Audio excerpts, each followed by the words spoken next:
Euskal Herriko pentsioen mugimenduak bi martxa hasiko ditu gaur, bata Bilbotik eta bestea Bergaratik, hirugarren bat asteartean irtengo da Arabako hiribururantz, oraindik. Izan ere, hiru mobilizazioek hilaren 25ean egingo dute bat Gasteizen, Carlos Lehena enperadorearen plazatik abiatuko den manifestazioan. Gutxieneko pentsioak 1.080 euroraino igotzea izango da mobilizazioetan aldarrikapen nagusia. Eguerdion guztioi, 12 pasata iritsi da gurean gaur magazinari heltzeko unea. Gaurkoan pentsiodunen protestak izpide. Hain justu kolektiboak jakinarazi duenez, aipatutako bi martxak aldi berean abiatuko dira gaur astelenarekin eguerdiko 12etan oraintxe bertan alegia. Aiara Durreta lankida dugu Bilbon informazio gehiagorekin. Eguerdion, Aiara. Eguerdion, kaixo bai. Tira, kontai guztu ez, zer dela eta martxa hauek edo tira zertan dira pentsiodunak? Bai, horrela da, Bilbotik eta Bergaratik 100 bat pentsiodun abiatzen ari dira momentu hontan Gasteizeraino, eta bihar gainera asteartean aguraindik beste hainbat abiatuko dira Arabako hiriburura, eta 3 egunez oinez eman ostean, maiatzaren 25ean guztiek bat egingo dute Gasteizen, eta bertan manifestazio bat egingo dute, eta zertarako behingoz, gutxieneko pentsio hori 1.080 euroraino osatzea eskatzeko, eta bestetik maiatzaren 29ean gainera Iruñean protesta egingo dute era berean Euskal Herriko pentsiodunek, eta protesta horretan euren aldarrikapenak Nafarroako gobernuari helaraziko dizkiote.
Horrez gain, mobilizazio ez gabiltzala Bizkaiko erresidentzietako beharginak langile publiko gisa aitortzeko eskatu du labek. Zaintza lanak lan publikoak dira lelopean dozenaka pertsonak Bilboko erdiguneko kale nagusiak zeharkatu dituzte larunbatean sindikatuak sektoreko langileen erantzuna mobilizatzeko gaitasuna eta indarra nabarmendu zituenan. Ela sindikatuak deituta berriz Bizkaiko erresidentzietako langileek gizakatea osatu zuten iragan ostiralean Bilboko Areatzako zubian, sektore horretan finkatu dagoen eredua aldatzeko eta lan baldintzak hobetzeko eskatzeko. Aiara, zer informazio gehiago duzu Bizkaiko egoitzen aferarekin lotuta? Horrela da, zaintza sektorean greba egun gehiago batetik, Bizkaiko sare egoitza pribatuetan aipatu duzun bezala, larunbatean labek deituta manifestazioa egiten zuten, eta bertan egoitzako beharginak langile publiko gisa aitortzeko eskatu zuen sindikatuak, zehazki astebeteko grebaldia bukatu zen egunean, eta labek deitutako grebak momentuz jarraitzen du, izan ere 15 eguneko grebaldia abiatu zuen, eta euren eskakizun nagusiak dira langileen baldintzak hobetzea eta soldata igoera horiek, ezta? Eta zaintza sektorean ere greba egun gehiago aste honetan gaude eta Gorabide enpresetako beharginek 5 greba egingo dituzte, eta euren aldarrikapenak aldi berean kapiaren araberako soldata igoerak eskatzea da, eta lan baldintza hobeak. Hori egoera langile guztiek aldarrikatzen dutena, eskatzen diotena da Bizkaiko Foru Aldundiari erantzunkizuna euren lan gatazketan.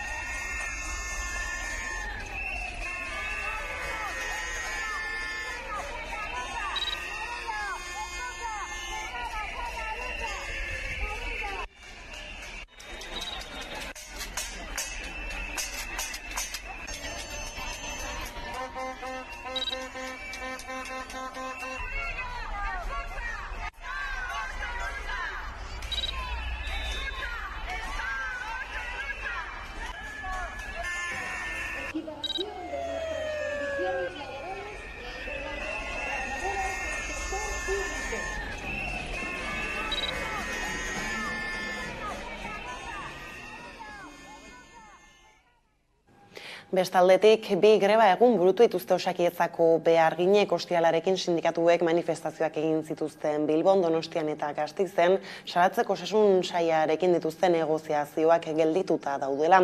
Lanuzteen bueltako zer balorazio egin dute Aiara? Bai, horrela, lehen mailako arretan gehiago inbertitzea, galutako erosahalmena berreskuratzea, eta behin-behinekotasun tasa 8% mugatzea besteak bezke, eskatu zuten milaka langileek Osakidetzan, ezta?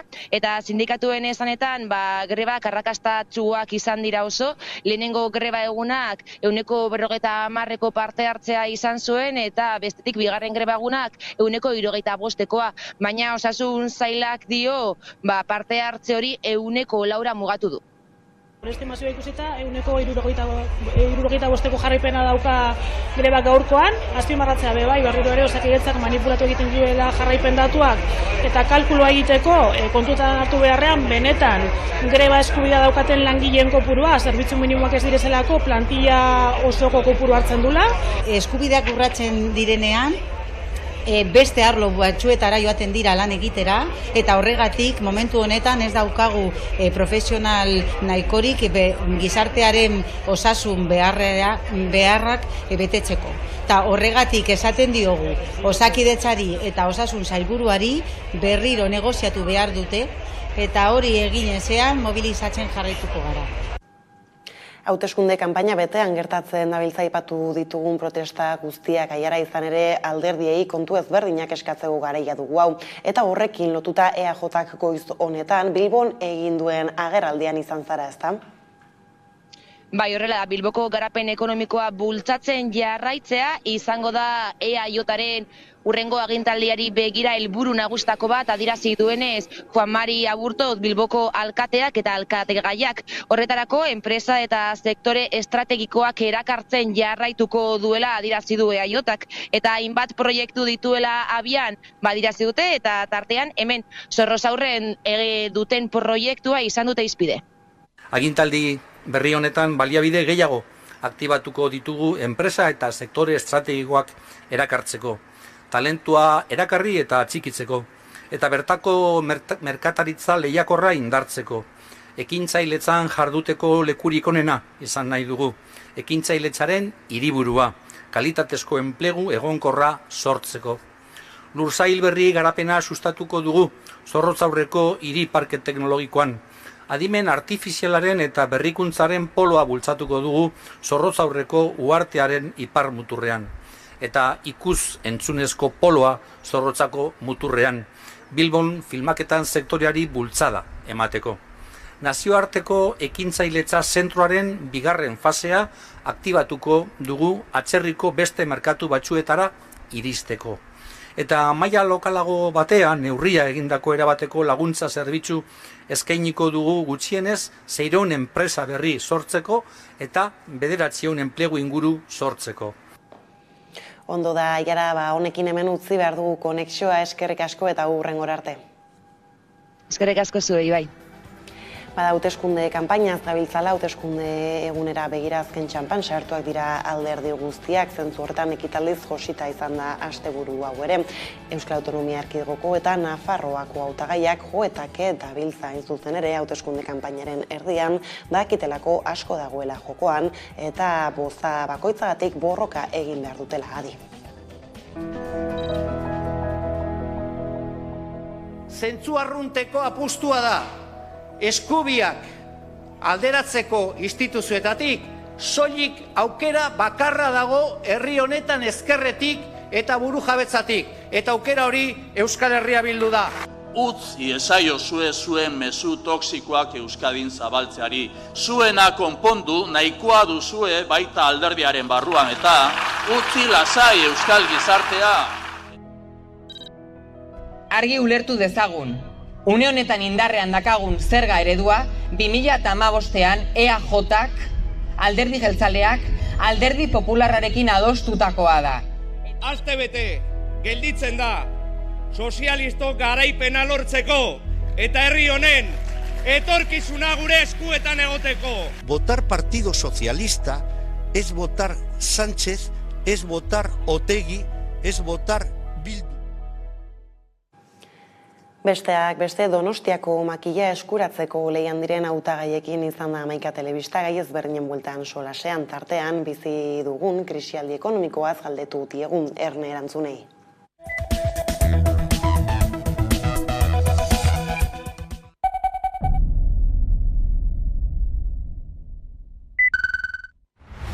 Nik uste pandemiak eta gerrak eta gertatu dira, egila da ondorio nabarmena krisi ekonomikoak diela, energetikoa diela, baina ez dugu astu behar hemen bizi dugun egoera eta bizitzen ditugun krisi asko ez diala hoiengatik, aurretik, datozen erabaki askongatik eta daukagun sistemarengatik. Ni uste aldaketak sakonak behar direla, eta askotan aitzeki bezala hartzen da pandemia bera, esateko ze gaizki dauden zerbitzu batzuk, adibidez Osakidetza bat. Ni uste krisietan zehozer ikasten balima da, orain arteko krisi guztietan kaltetuenak pobrenak atatzen direla, pobreak eta pobreagoak gelditzen dira, eta aberatzak eta aberatzagoak. Eta honek behar ditu aldaketa sakonak.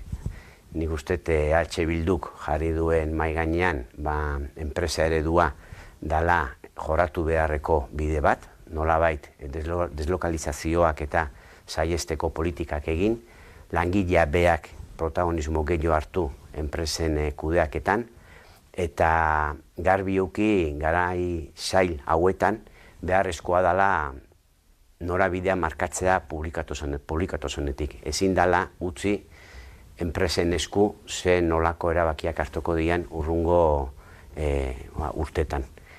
Importantea da elkarrekin lan egitea, baino kolektiboki pentsatzea eta denentzako ze izango da onena garbi ukitzea eta hortik markatzea norabidea. Zuhurtziaz, diferenteak dira oso.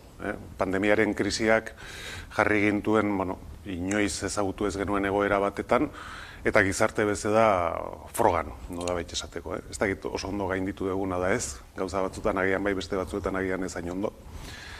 Eta orain daukagun krisia diferentea da, hau inflazioak eragiten duen krisi bat da, eta horrek eskatzen du zuhurtziaz jardutea, udal mailan, zeren momentu honetan egon daitezken tensio ekonomikoek eragina daukate, baita udal kontuetan ere, eta horren zuhurtziaz jokatzea tokatzen zaigu momentu honetan, eta gero baita ere esfortzu bat egin behar dugu egoera honen ondorioz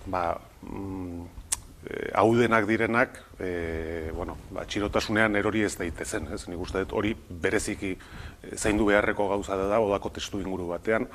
Nik beti esaten dut Donostiako hiriak baduela ezaugarri niretzat on bat, eta da gizarte kohesio mailan hiri kohesionatua dela, eta ezberdintasun mailak ez dieda haundiegiak, eta arriskua dago hori orain aldatzeko, egoera honen ondorioz. Eta nik uste dut horren aurrean tentua hondizibili behar degula, eta saietu behar gara da kohesio hori ez galtzen. Zalantza egoeran gaude, zalantzak nagusi dira mundu osoan, eta Donostia ez da ugarte bat. Krisi ezberdinei aurre egin behar diogu elkarrizketa eta elkarlanari eutsiz.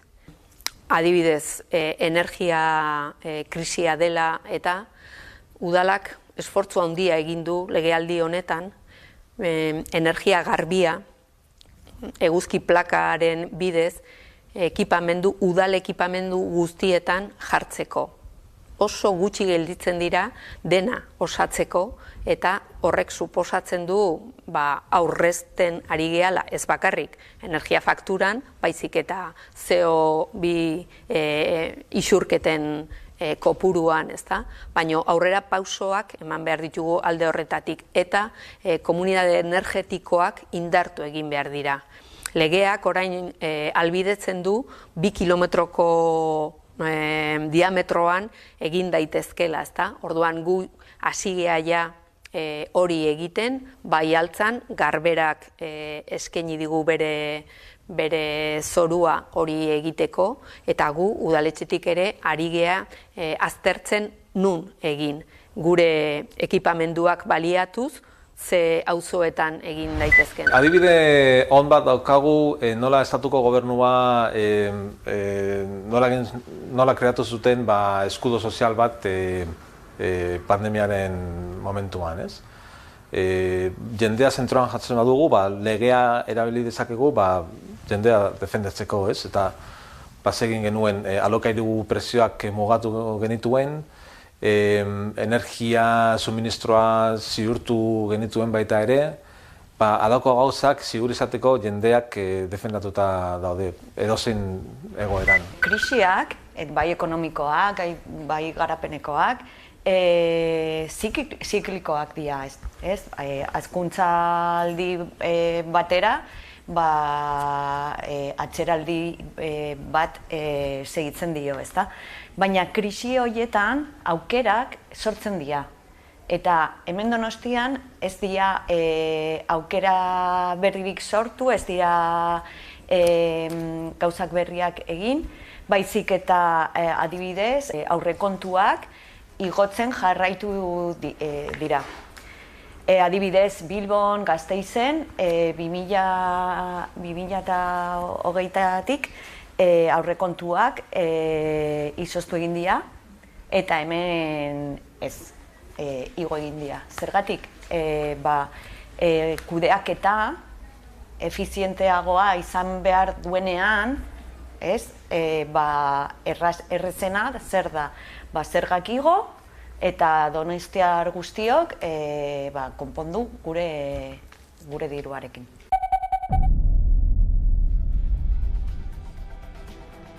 Laster izango dugu aukera Donostiako alkategaiak bestelako gai batzuen bueltan entzuteko, hori baino lehen baina, bada besterik gaurko egunean aipatzeko. Euskaratik eta euskaraz hezteko aldarriak hartu du Ondarroako hiri aldizek, atzo ospatu zuten ikastolen festan, eta hasiera ekitaldian euskarazko hezkuntza jarri zuten erdigunean, San Nikolas ikastolari eman diote 2024ko ibilaldiaren testigua. Beraz, ekar ditzagun gogora jarraian atzo Ondarroan jasotakoak.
Eta honekin kirol arlora egingo dugu salton, izan ere azken berriak gure ganatzeko kameraren beste aldean dugu Jon Hernandez kirol kazetaria. Eguerdion, Jon. Eguerdion, zer moduz? Kaixo, tira hasteko futbolari erreparatuko diogu Jon, izan ere euskal taldei erreparatuta maiatza bukatze ardela, zer dugu hor azpimarratzeko? Bai, aste oso garrantzitsua Errealaren txat eta asteburu dotorea izan zen talde txuri-urdina egin zuena. 32 urte eta gero berriz ere Camp Nouen garaipena lortu zen Bartzelonaren aurka, Mikel Merino eta Sorlozen golei esker. Imanol Alguazilen mutilak 5 puntuko aldea daukate Villarrealarekin Champions Leagueko postua lortu izateko, eta aste artean Almeria jasoko dute Anoetan. Garaipena lortzekotan laugarren postua bermatuko dezakete. Norgehiagoka aste arte honetan, bihar zehazki, 7 erditan Anoetan izango da, eta beste alde batetik Atletikek garaipena lortu zuen Celta de Vigoren aurka, San Mamesen, eta Europa Conference lekua lortzeko hurbilago daude zuri-gorriak. Bestalde, Osasunak aldu egin zuen Atletico Madrileren aurka eta borroka horretan pizkat urrontzen ari da. Hurrengo ostegunean, iruindarrak eta bilbotarrak aurrez aurre jokatuko dut El Sadarren. Gainera, bigarren mailara jotzen baldin badugu, Alabesek igoera zuzena eskuan dauka, sufrimendu asko izan eta gero Gasteizkoak garaipena eskuratu zuten Malagaren aurka Mendizorrotxan eta orain finala bat jokatuko dute Las Palmas larun batean. Irabaztea objektibo bakarra da, baina garraipena ez baldin badute lortzen, playoff ekingo lukete Eibarrekin batera. Beraz, gauza handiak jaso daitezke aste honetan adi izango gara. Eta bestaldetik Aitor Elordik jokatuko du buruz buruko finala, Maiabikoak 15 eta 22 irabazi dio Dariori, neurketarik onena jokatu gabe. Nola iragan zen partida? Bueno, partida gogorra izan zen, Labriten jokatutakoa. Bizkaitarrak norgehiagokako lehen lau tantoak lortu zituen, eta hortik aurrera partiduaren dominioa ere 13 eta 4 alde handiena izan zen, eta azkenean Maiabiakoa garaipena eta finala jokatzeko aukera lortu zituen. Esan duzun moduan, 22 eta 15 emaitza finalarekin. Larun batean, Jokin Altunak bere finalerdiko partidua irabazi zuen, Joseba Askurdiaren aurka, eta finaleko txartela ere eskuratu zuen. Orain, bi aste atsedena pixka bat hartzeko, eta buruz-buruko 2023 finala ekainaren 4 igandean jokatuko da Bizkaia frontoian Bilbon. Final horretan, Aitor Elordik eta Jokin Altunak aurrez aurre egongo dira. Beraz, horren esperoan ere, horretaz aparte golfean, Euskal Jokalariek utzi dute albisterik ere, ez da? Bai, bereziki Carlota Ziganda iruindarrak, Floridako Aramco serie txapelketa eskuratu baitu. Bere 9. titula profesionala da, guztira 214 kolpe eman zituen, 2 parretik bera, Lidiako Zelanda berritarra eta Olivia Kogan Alemaniarra salkatu dira ondoren, eta beste iruindarra, Maria Hernandezek 10. postua lortu zuen, parretik gora, 4 kolpeko emaitza osatuta. Eta gainera, gizonetan PGA Championshipa denboraldiko 2. majorra ospatu da, baina gure John Ram ez duen beste arrakasta izan Agustarakin konparatuz. Kasu honetan, barrikakoa parretik gora 7 kolperekin bukatu du, eta oso urrun sailkapen postuko nagusietaz. Eta bukatzeko Jon, bera-berak ez du Liga Gerrera Siberrola txapelketako finala jokatuko, finalerdietako 3. eta azken partida galdu ostean. Gipuzkoarrek etxean, Josean Gaskan galdu dute, Eltzen aurka 22 eta 26. Espero genuen alakorik? Bueno, espero ez dakit, baina zaila zela ziurra zen, pena bat da, baina esan duzun moduan bera-bera ligako finaletik kanpo geratu da, Elks taldearekin 3. partidua galduta 22 eta 26 emaitzarekin. Donostiarrak ezin izan zuten Alakantekoak menperatu eta ia partida guztian markagailuan atzetik joan ziren. Azken 3 denboraldietako txapelduna ez zuen partidu ona jokatu, lehen zatia 10 eta 15 amaitu zen eta bigarren zatian bera-berak ezinean jarraitu zuen. Azkenean emaitza horrekin irabazigin zuen Jose Gaskan Alakantekoak eta Liga Gerrera Iberdrolaren final handia jokatuko dute Malaga Costa del Sol taldearen aurre. Pena galanta, bera-beraren txat, baina azpimarratzekoa euren denboraldia erreginaren 7. kopa lortuta izan da.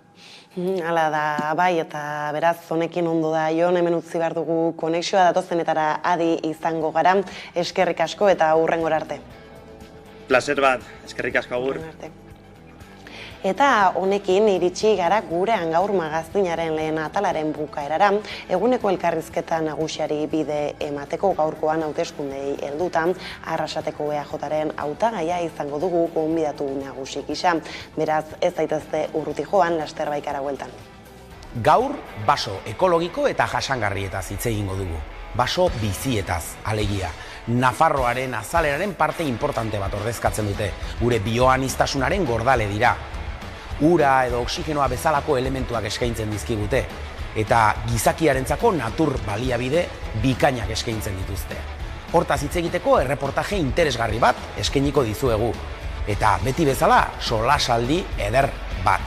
Bukatzeko, gure ahosapaia gozatzeko errezeta eder batekin eta goxo batekin amaituko dugu. Beraz, ongi etorri denon topalekua den geltoki honetara.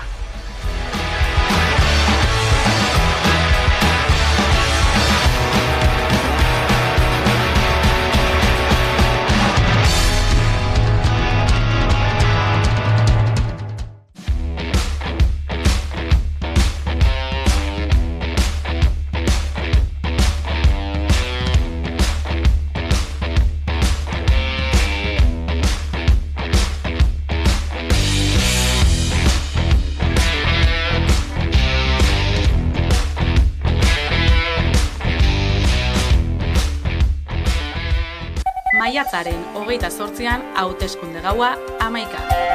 arratsaldeko 6-etatik aurrera saio berezia Naiz Irratiarekin elkarlanean. Emaitzen jarraipena, datuen analisia, zuzeneko konexioak hiriburu guztietatik eta gehiago. Maiatzaren 28an jarraitu hauteskunde gaua 11.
musika freska heben, hitza hitz lagunak biltzen. Oika rapapapam denak ari dantzan, festivalerratekin naizin iran. Rapapapam denak ari kantan, gaton pulpo original ziekilan. Ratatata siberrotzen ataka, ez da gure lehena, sekilan ez azkena. Begezak banana rataman, eguzkipian, aigi dantzan.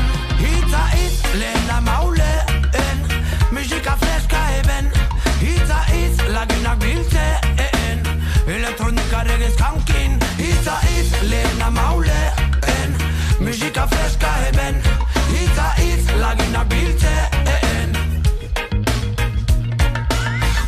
Oi, herrixe garbira letziloi, mozorrorik zentzibarik sistemien morroi. Izan barik ta izen barik ezin leike bizi horregaitxik siberrutzek argi dino beti.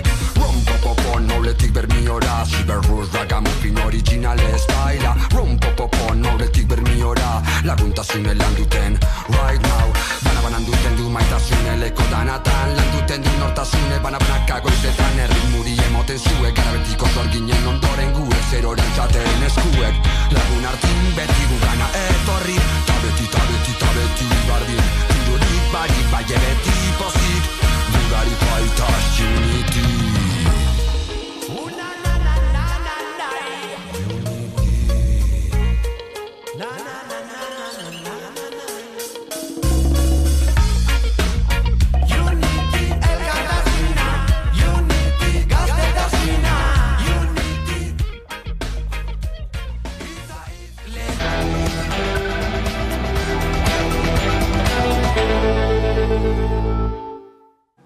Bada, 12:00 pasata iritsi da eguneko elkarrizketa nagusiari heltzeko unea, eta horretarako hemen dugu gurekin Maria Ubarretxena Arrasateko alkatea, eta baita ere ez, postu berberari heltzeko gogoekin EAJaren hautagaia urtengo oraingo hauteskundei begira.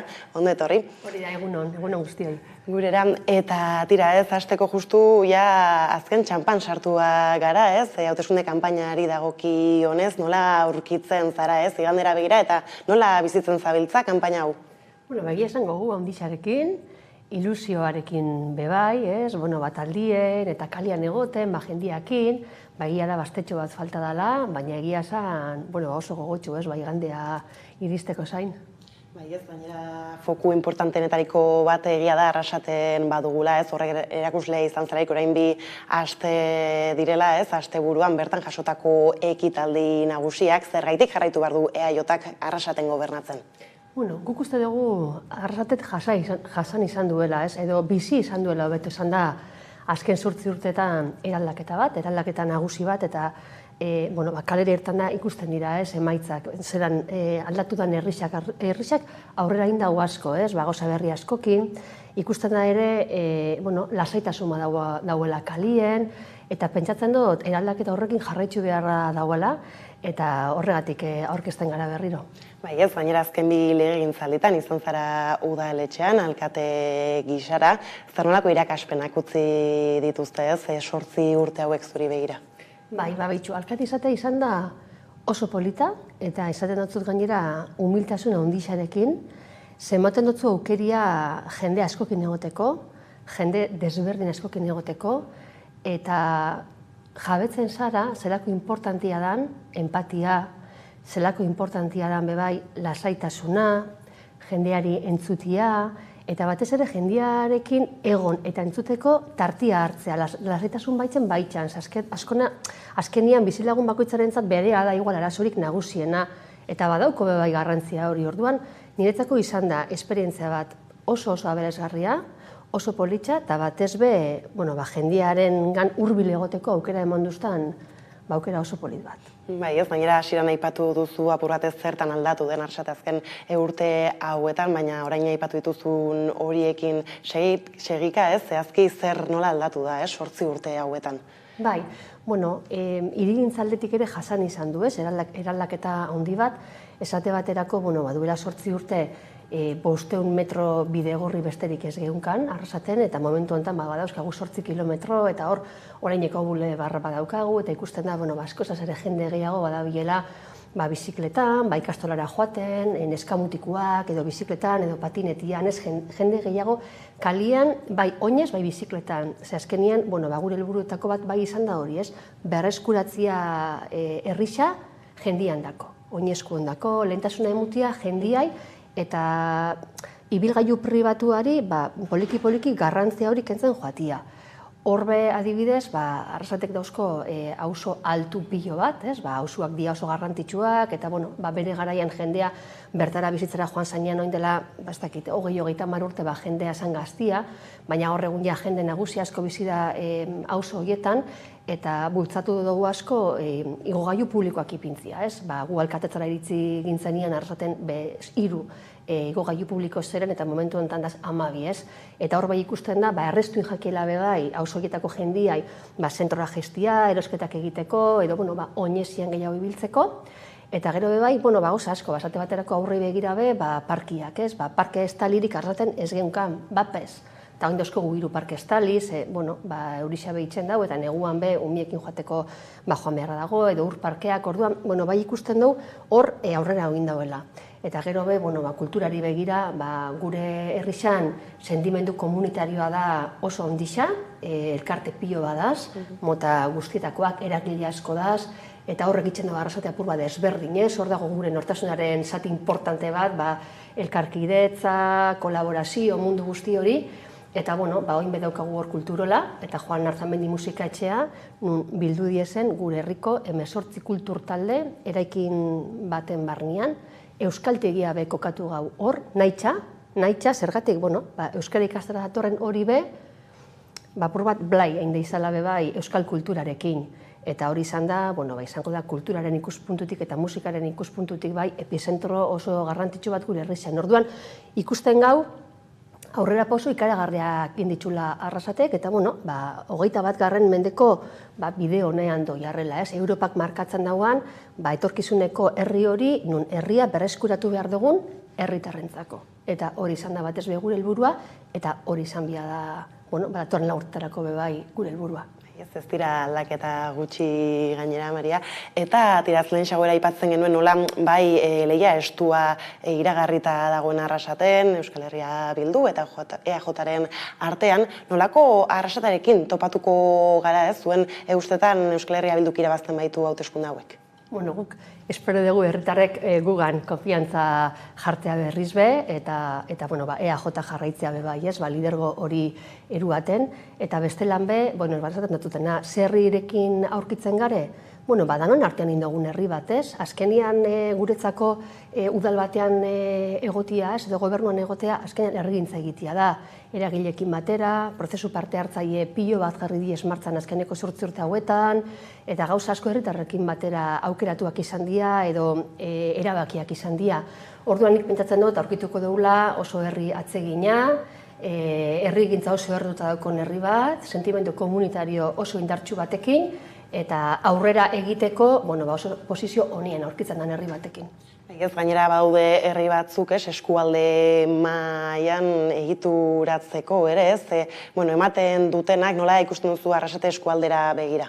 Bai, herri garrantzitsuenetakoa da, azkenian, behintzat populazio aldetik eta nagusiena gu gara, unibertsitatea ere badaukagu, ospitale zentrala be, Debabailerakoa be bertan dago, badauka industria potente bat, eta Arrasate beti izan da bailaran garrantzitsua, eta guk pentsatzen dugu be bai, inbia dauela pixkat, atrakzio pol hori edo hori ere pixkat gure ikuspegia bai da, baina saiatu gara ere eskualde mailan lan egiten.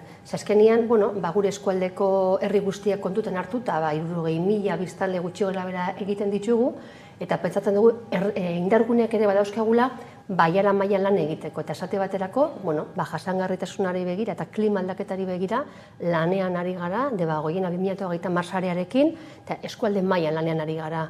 Eta pentsatzen dugu, olako erronkei heltzia eskualde mailan be garrantzitsua dela, eta gu be horretan bagabitz. Alako erronka handiei erantzuteko importantea bada elkarlana.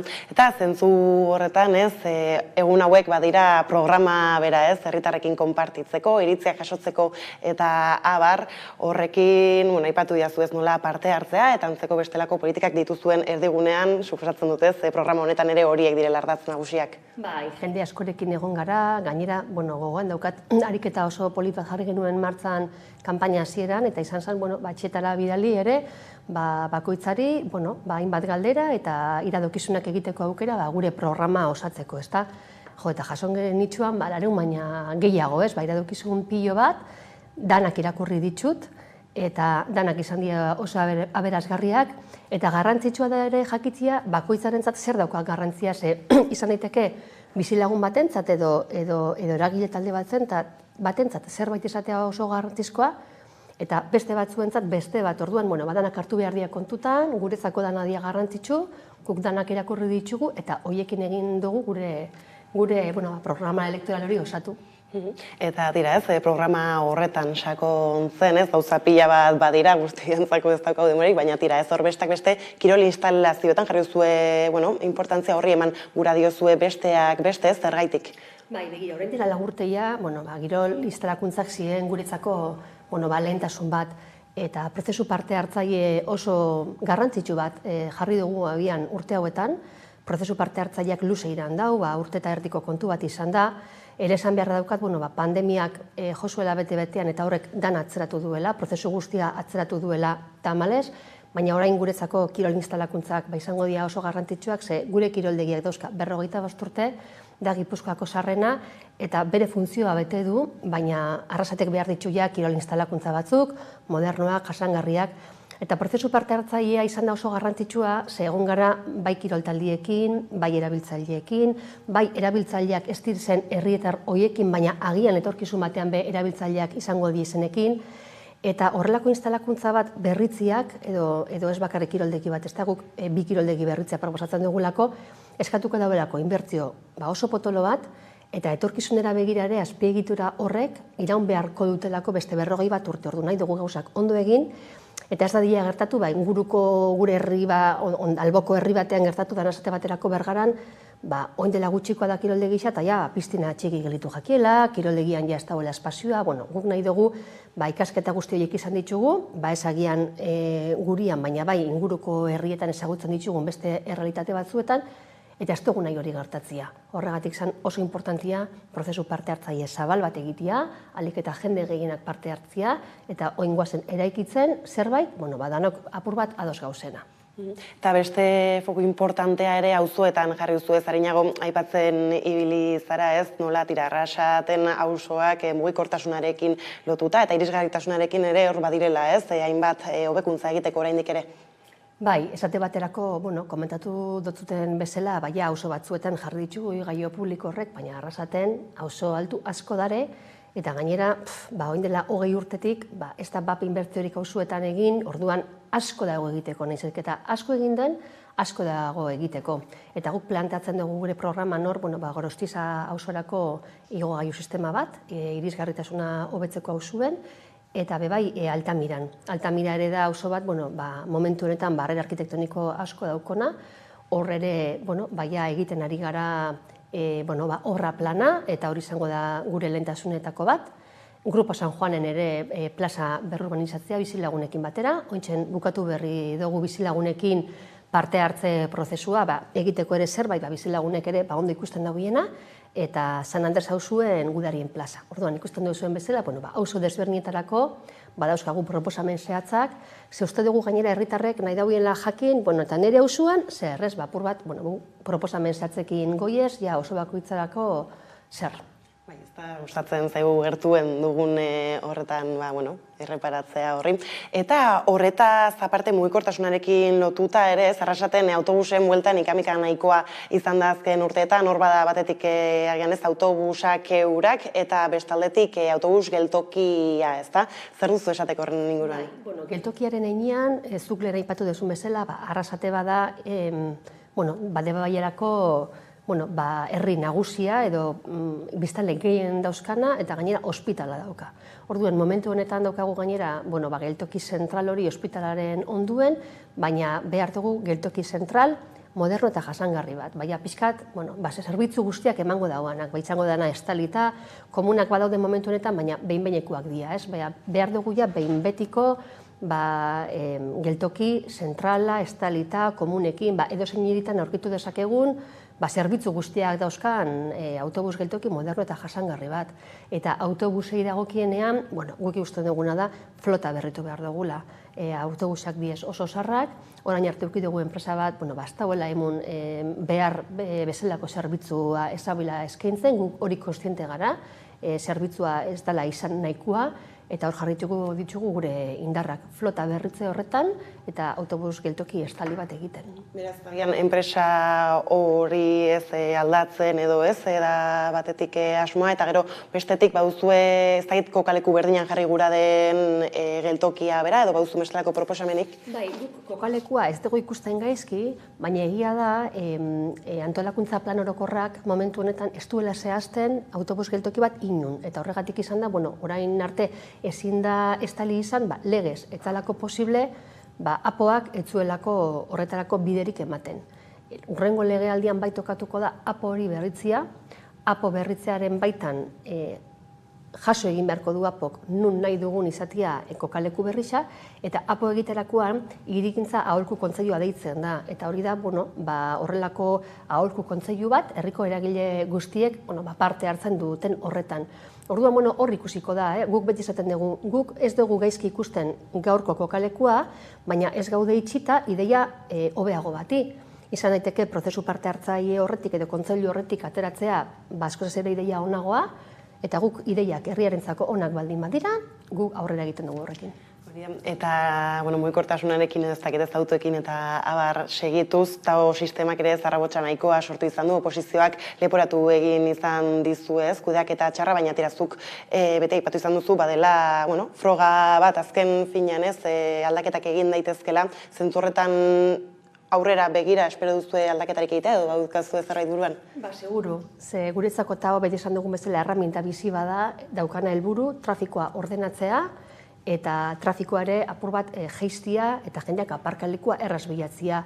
Eta erraminta bizia den heinean, erraminta hori adaptatzen joan beharko da ere gizartera eta onmartzen jarri zenean bagenekien, lehenengoraz genuela asmatuko eta jasan ditu dagoeneko aldaketa batzuk, eta ziur gaude etorkizunen ere jasango dela, ez guk, tao aspalditxik daukaten beste herri batzuekin ere egon ginen, ez, bazkenean tao arrasaten nahiko berria izan dalako, baina, herri askotan, aspaldi jarritza daukatelako tao, eta esaten ziguten, ia urtero egiten zaituztela aldaketak, esan bezala erraminta bizi badalako, moldatzen joan behar dela, bai biztanletara eta bai gizartera. Egokitu aldana behintzat, ez, hobeare, eta horretaz aparte, bada bestelako afera gatazkatsu bat, tira, ez, problematikoa dela etxe bizitza edozein lekuetan, behintzat momentu honetan, ez, batez ere herri handiak eta biztan handiko herri guztiek peratzen dabiltzana, alokairua ziur beste lekuetan bezalaxe goraka egin du arrasaten zein da egoera. Bai, egia da arrasate gainera, unibertsitatea aukita, ikasleak dauzkagu ere kanpotik, eta horrek egiten du ere, alokairuko merkatua, ez dela izaten merkea eta ez dagoela egoten gainera aukera handiegirik. Guk horrekin, etxe bizitzak martxan daude momentu honetan esate baterako Jaurlaritzarekin batera dotazionalak edo suskidura etxe bizitzak deitzen diren horrek gaztiendako bidiratuta, gaur-gaurko zarrasaten oraindik horrelako eraikuntzarik ez daukagu, lehena izango da eta guazen ikusten zelan funtzionatuko dauen, eta guk badaukagu proiektu bat ere, hor daukagu mesedeen etxea edo lehen zen eskola bat momentu honetan utzi dagoena, metrokarratu izugarriak dauzkana, eta hor planteatzen ari gara ekoko housing intergenerazional bat, bai pertsona nagusientzako eta bai gaztientzako alokairuan bizi ahal izateko, ezta? Zerbitzu amankomunekin, pentsatzen dugu ja etorkizunera begira jarri behar garala, eta 21. mendean ja berrikuntzara joan behar garala. Eta horrelako arazoei bide emateko, gauza kreatibo eta gauza berriak jarri behar ditugula mahai gainean. Eta guretzako adibidez, housing hori izan daiteke gainera referentzia bat. Orduan, gu dagoeneko ja diseinuan ari gara, Arrasateko kooperatiba baten eskutik, Izia kooperatibaren eskutik, ja barruko diseinua dana eginda dago, eta gure proiektua hori da. Pentsatzen dugu gainera zaharrak edo nagusiak asko daude gure herrian, nahiko populazio zaharkitua daukagu Arrasaten, eta bada ere nagusien artean bakardadea arazo bat. Orduan pentsatzen dugu izango litzatekela arazo ezberdinei bide emateko aukera bat. Bai nagusien bakardade eta nagusien dituzten beharrei, baina bai gaztiek daukien beharrei, eta bien artean intergenerazionalki ere hor zubiak sortu. Orduan, guk horrekin ditzen du guztiz bat, eta hori sustatuko dugu zalantzari gabe. Bai ez, guztiek agotan duten zaintzaren problematika horri ere modu horretan erantzuteko ematen du. Eta tira ez, etxe bizitzek ekonomiarekin ere badute zerri ikusia, eta ari horri tiraka Arrasate bada udalerri bat, non den da pila bat aurkitzen ditugun, tokiko merkataritzarekin lotuta, zer ekosistema osatzen dute? Bai, osatzen dute ekosistema, baina guk ere apur bat badaukagu gure kezka, ikusten ari gara, gizarte berri honetan, gizarte erosketa ohiturak ere aldatzen doazela, eta ez da bakarrik gure herrian gertatzen, ez da, inguruko herri askotan gertatzen den fenomenoa da, eta fenomeno horri nola buelta eman, edo zer egin, herriko merkataritza indartzeko, eta herriko merkataritzari laguntzeko. Guk ikusten dugu, gure kaleak bizi berritzeko eta herri bizia izateko, merkataritzak eta ostalaritzak daukiela sekulako garrantzia. Egitza esan guk taldean kontatzen dugu pertsona batekin, horretan oso aditua dana, eta Arrasateko merkatari elkartearen lehendakaria izan dana, eta oso ondo ezagutzen dagoena sektoria, eta berakin batera prestatu dugu plan integral bat, merkateriei begira, eta doiana, esate baterako lokalak egokitzeko laguntza tas haratago ez, laguntzak lokalak gaur egun gainera egokitu egin behar dira, irisgarritasun baldintzetara eta horrek koste importante badauka, baina gero ere bai pizgarriak eman, badauzkagu pertsona berrixak, denda bat edo negozio bat iriki nahi dutena, baina jakin gabe negozio horrek funtzionatuko duen edo ez, bagian karentzia urte batzuk utzi, zergak ordaintzarako momentuan, koste horrek txikitzeko, eta gero ere proposatzen dugu sortzea zerbitzu berri bat udaletxean, intergenerazional edo relebo generazionaleko zerbitzu bat, ikusten ari garelako badauzela, hainbat denda edo negozio, ondo funtzionatzen dutenak, baina ja, pertsona horrek erretiratu egin behar diala, eta ez da hoiela aurkitzen nor gelditu denarekin.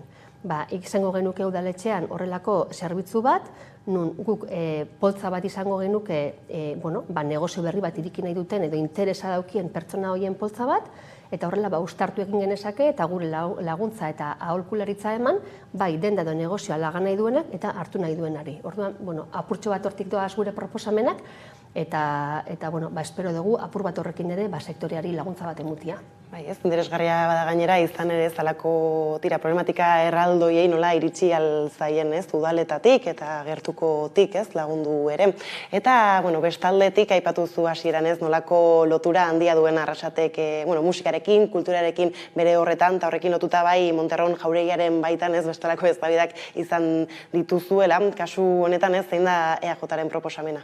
Monterron jauregia patrimonio izendatuta dagoen eraikin bada, bai kanpotik eta bai barrutik, eta horrek egia esan, ez du errehabilitazioaren ikuspuntutik gauza asko ezin dira egin, ondarea dalako, gure ondarea, eta guk ikusten dugu, Arrasaten tradizio industriala oso garrantzitsua da, lehen datorren gauza bada, eta kooperatibismoa ere oso erretuta dago, eta mundu mailan ere ezaguna gara, kooperatibismoa dela eta oso ezaguna da Arrasaten. Orduan guk horri bide bat nahi diogu eman.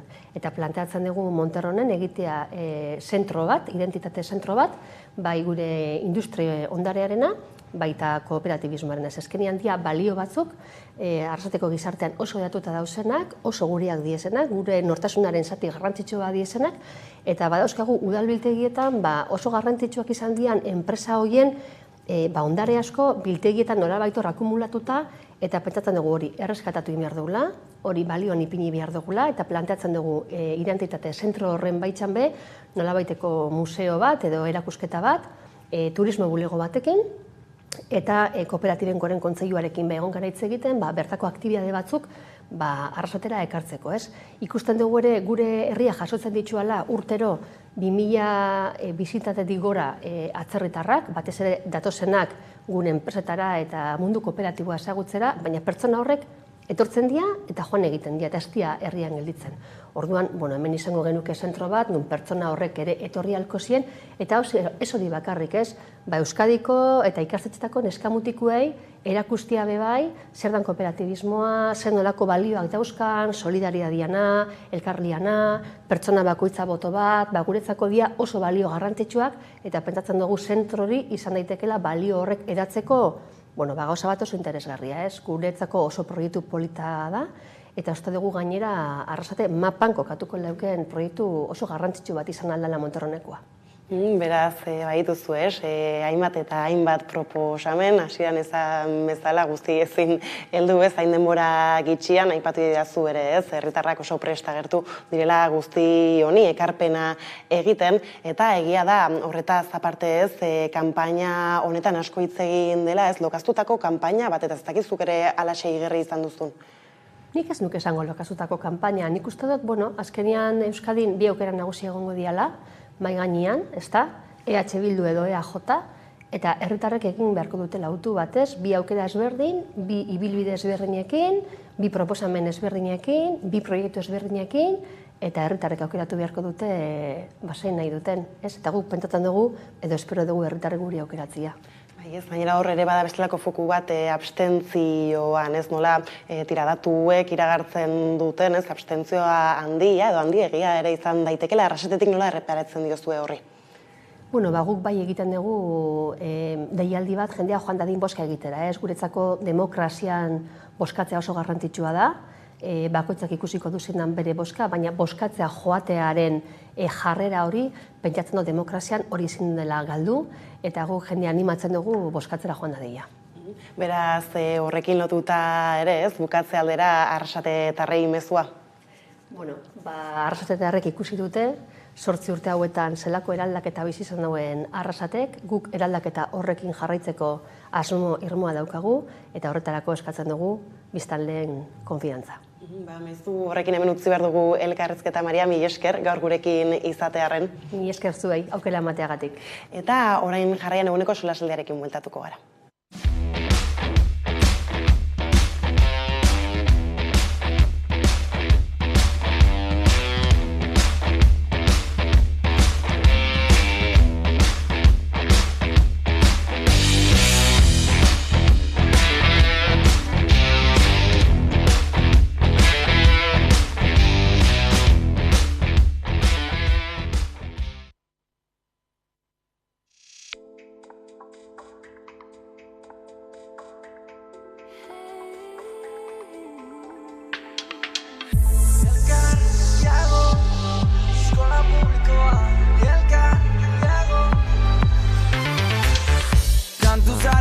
Aipatu ez, baina beti danik hemen gaude, hizkuntza batek irakatsi ziola, herri bati nahi gabe.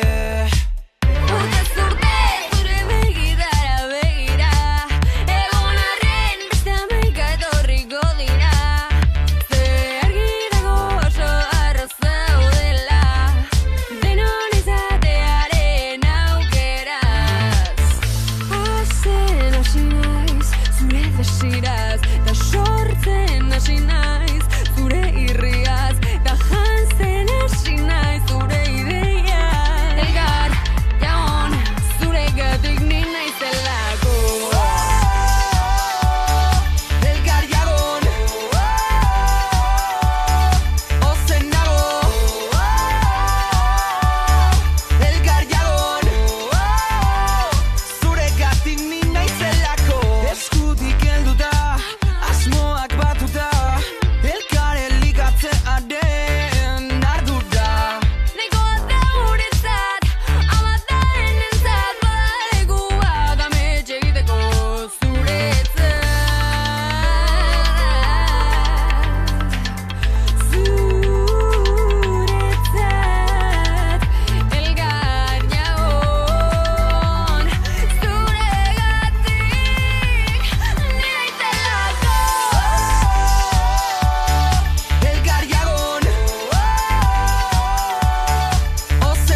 Ordu bata iritsi dela, heldu zaigu eguneko solasaldiari heltzeko unea, eta horretarako hemen ditut Albo Banatan, Esti Linares eta Carlos Renedo, ondo etorri. Eguerdion. Gurera, eta hasteko, zerbitzu publiko eta hitz egiten hasiko gara, izan ere aurreko astean, ostegun eta ostiralean oker ez banai Osakidetzako langilek greba egin zuten, Osakidetza barruko arlo ezberdinetako berrinak batu ziren onan, egia da jarraipen datuak edo ezberdinak direla oso izan sindikatuek emandakoak edo eta Osakidetzakoak eta izan ere ez beste behin salatu baitute zerbitzu minimoekin zer nolako traba jartzen zaizkion, greba egin nahi duenari. Nola uler daiteke hainbesteko, ez dakit kasik greba egiteko eskubidea ere aurratzen denala ez hor?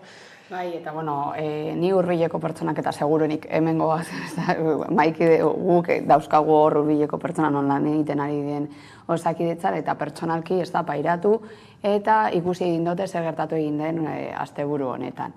Egia da hor jolasten dela pila bat bereziki presio emozional horrekin zerbitzu minimoak egon behar dire eta egia da eta hortatik ezin da guztiz kolapsatu, baina nola kudeatzen ari diren zerbitzu minimo horiek eta alde batera haien eskubideak ez urratzea, igual bestelako estrategiak ekintzak egin behar dira bereziki, ez da?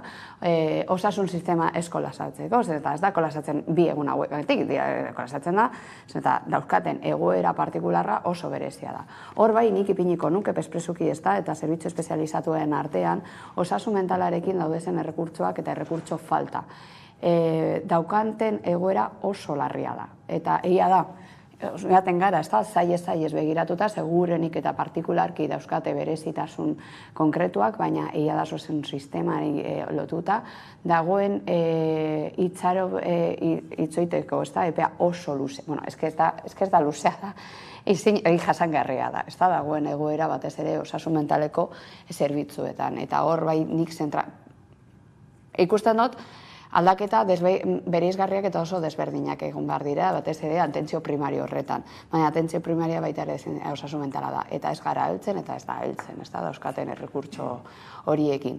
Orduan, greba, logikoa da zen, eta usten genuen, ez da, pandemia garaian ekarri egin ziren galerak mai gainean ipiniko zirela, bestelako, eta oi hartzuna ez da, eta politikoen oi hartzuna zen, zerbait egingo zela, eta behar zela, sistema publikoa, baina ikusi egin da, hori, sostengatu egin dela pandemia, postpandemia hor, eta orain berriro atzerantzuetatu egin gara, eta dagoen egoera oso tentsoa da, eta bereziki langileen artean eta daukarten hainbat berezia departamentuen aldetik.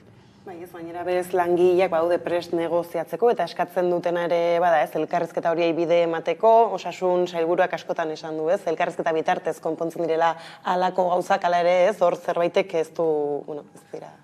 Nik uste greba honek zituela bi helburu edo bi lanlerro alde batetik langileen lan baldintzaren inguruko aldarrikapenak eta hor bai, hor datuekin, hor dago zerbitzu minimoen kontua, altuegiak direla, badago igual ere bai arlo horretan osasun gintzan greba tresna moduan ere nola erabiltzen den, ez dakit, eta gero betikoa, segun nork azaltzen duen, batzuk datuak dira sotzikia, bestentzat dira arrakastatsuak. Hori bada lerro bat, baina giztu bigarren helburua eta interesgarriena dela, langile horiek ere esaten zutela, greba hau osasun publikoaren defentsan ere egiten zutela. Eta hori, deialdi bat egiten zuten babes sozialari begira. Eta nik uste dut hori, gero eta gehiago argita garbi ez, eta batzuk horrein daude egiten aurpegi zuriketa bat, ere komunikatiboki, baina pertsezioa bai da, gure osasun sistema publikoaren egoera oso kezkagarria dela, alde batetik lehenengo arretaren horretan, eta hor, hilean behin, badaude mobilizazioak ambulategietan, hori aldarrikatzeko, eta hor ere, esan behar dugu, jende askorentzat, adineko pertsona askorentzat, lehen arretako zerbitzu hori badela badaukaten aukera bakarra, jarraipen bat egiteko, ez bakarrik osasunen inguruan, askotan nahi pertsona horiek ere topatzen dute medikuan, konfiantzazko pertsona bat ere bestelako arazoak ere partekatzeko, eta uste dute hori desagertzen bada, nola ez, pertsona hauen bizikalitatea oso eskasa izango dela, eta gainera maskok esaten dira daula behartuta beste lekuetara jutea zerbitzu hori jasotzera, eta horrek esan nahi du, deineko pertsona horietan mobilitatea sartzen dela hortartean, eta auzotik ateratzea. Eta gero, gaur egun ere ez dik esan duena, hor espezialisten inguruan, dagoen itxaron zerrenda, ja ez da bakarrik, nik ikusten dena da, askotan, segun zen olako gaixotasunetan, ematen badizute itxordua, emetik lau hilabetera, baldin badaukazu espezialista baten beharra, eta baldin badaukazu kezkare egoeragatik, egin dituzu froga batzuk, eta behar duzu lehenengo diagnostikoa, zoritzarrez tendentzia dela eremu pribatura jutea. Askotan ere, familiaren babesagatik, eta hori ikusi dute inguruan, esaten dutelako, osasuna da, oinarrizko, da, defendatu behar dugun lehenengoa, zara egongo egoera horretan itxuiten 5 hilabete. Goaz, eta goaz, ordaintzera, nahiz eta izan esfortzu ekonomiko bat. Eta nik uste torbia dagoela eredu baten, ez dakitze por acción o por omisión, baina daudela bultzatzen beste eredu bat, dela eredu pribatua. Eta ardun, zerbitzu publikoak murrizten direnean, zerbitzu pribatuak indartzen dira.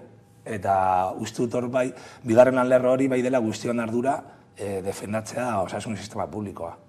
Ez gainera justu Gotzone Sagarduk hitz egiten zuenean, esan ez dagoela, arrazoirik grebarako apuntatzen zuen batetik, langileen auziari erantzungo diola, azterketa publiko hauekin gero ikusita zer dagoen hauen atzean, eta nola oraindik aurrekoak ere ez dauden zuzenduta, eta bestetik ere esaten zuen, Osakidetzak egin berri duela 30 milioi, ez dakizen bat, euroko inbertsio bat, ez ala ere hortxe dago, gero, nahiz eta alako iragarpenak egin, ez zer dago, langile falta horren atzean, eta alako inbertsioak ere nora doazen. Nora egiten ditugun analizia, inbertsio hori egitea, konparatu egingo barko genu, ez da, azken aldietan zen motatako gorakara egon diren, egon baldin badan, ala ez, oso gutxikoa izan dela, eta gero Carlosek aipatu egin duena, ez da, nola ikusi egin diren hainbat sailak guztiz privatizatuta, beste batzutan ez dela inbertsio gehiago ekarri, eta daude, osasun arloarekin eta konkretoki Osakidetzan daude eremu asko oso desberdinak. Adibidez, ikerketaren munduan ez dago, eta ezinbestekoa da ikerketa, ez badego ikerketa egiten, ez dugu aurrera pausoak emoten. Orain dela oso gutxi, atera egin dira, hainbat ez da, komunikabideetan, minbiziarekin lotutako berri bat, eta hor zeuden mediku euskaldunak, baina non zeuden? Zeuden kanpoan. Zergatik izan, eta hemen ikerketa ez delako bultzatzen. Oinarrizko gauza bat dela, adibidez ikerketa, horretarako ez dago inongo inbertsiorik. Eta joaten bagara, ez da, ikusten poliki-poliki sail bakoitzak eta departamentu bakoitzak ikusten dira galera galantak. Orduan, ez da inbestezen, eta klaro, ikusten dutzunean politikoen eta bereziki EGTaren diskurtsoa da, zen motatako lan baldintza dauzkaten orain lan egiten ari direnak. Eta egia da, hori bermatzen direla, hori egia da. Baina ez da hori erronka dela, ez dagoela sare gehiegi daukagun ez da egoera bermatzeko eta egoera sostengatzeko. Ez dago ikusten da kolapso batez ere lehenengo mailako arreta zerbitzuetan eta hainbat departamentuetan. Eta bereziki beste departamentu batzuetan gertatu egin dena poliki-poliki privatizatu dira joan nahi dena. Eta edo ikusi egin dute eta hor bai ikusten dela eta adibidez nik dauzkadan ez da batez ere lagunekin medikuak direnak haien profesioari begira eta haien jarraitzeko haien ibilbidea ez daukate aukerarik. Dauzkate aukerak adibidez erresuma bat egon adibidez espezializatzeko eta nahi dutena egiteko. Eta euskate aukerak beste lekuetan Alemanian adibidez. Baina hemen ez daute aurkitzen aukera horiek. Orduan, hori da batez ere ikusten ari den galera. Eta gero bestaldetik ikusi egin dela pandemia garaian inbertsio bat egondala eta orain berriro joan direla atzerantz. Orduan, eta oraindik ere galera oso garrantzitsuak dauz, adibidez, eta berriz esatearren osasun mentalarena. Orduan, dagoen talka oso garrantzitsua da, baina, klaro, entratzen baldin bagada, orain, lanean daudezen pertsonen lan baldintzetan, egia da, daukaten egoera ona dela, daukaten lan baldintzak esaten dut. Baina, sarea ez da nahikoa, eta hor dago erronka. Eta bereziki, zail batzuetan ez dagoela, pertsona nahikorik, eta pertsona nahikorik ez egoteak ekartzen dagoena da tentzioa, eta gero estres maila. Eta zuk ikustea, eta berezikin, ipini bargera buruan, non zuk medikoa edo erizaina edo tekniko desberdinak, eta gero, osakidetzari buruz hitz egiten dugunean, ez da berdina, rol batean egotea edo beste rol batean egotea. Adibidez, hor sartzen baldin badugu, garbitzaileak pairatu izan dituzten poliki lan baldintzen galerak orain dela 5 urtera ona super errepresentatiboak dira. Adibidez, bakarrik basurto izan dela mantendu egin dena, adibidez hori zerbitzu publiko baten moduan. Eta garbitzaileak dira oinarrizko zerbitzu bat.